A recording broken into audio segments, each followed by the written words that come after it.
The following is an excerpt of Friedrich Nietzsche's On the Genealogy of Morals, published in 1887.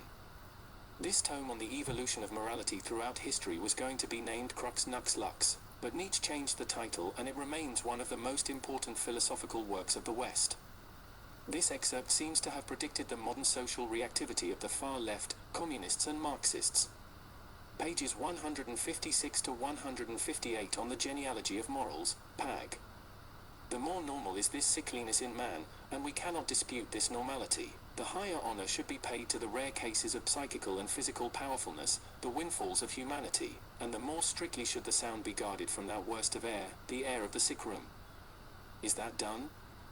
The sick are the greatest danger for the healthy. It is not from the strongest that harm comes to the strong, but from the weakest. Is that known? Broadly considered, it is not for a minute the fear of man, whose diminution should be wished for this fear forces the strong to be at times terrible, it preserves in its integrity the sound type of man. What is to be feared, what does work with a fatality found in no other fate, is not the great fear of, but the great nausea with, man, and equally so the great pity for man.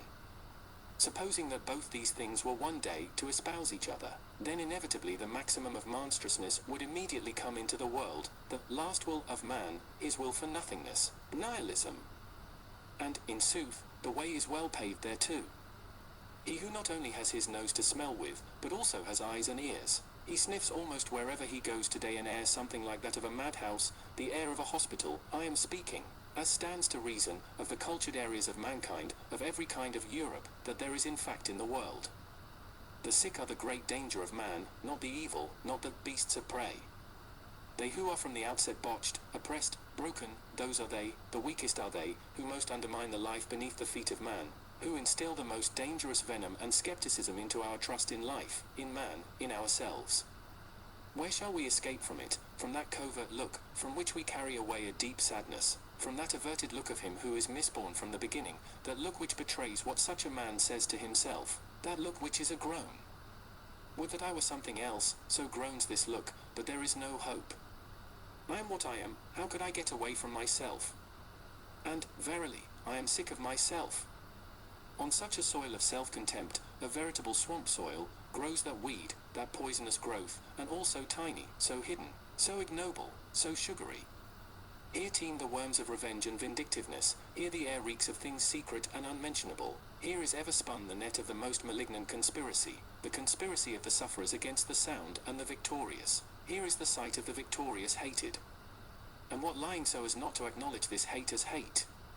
What a show of big words and attitudes, what an art of righteous calumniation! These abortions! What a noble eloquence gushes from their lips!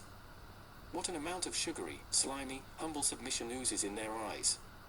What do they really want?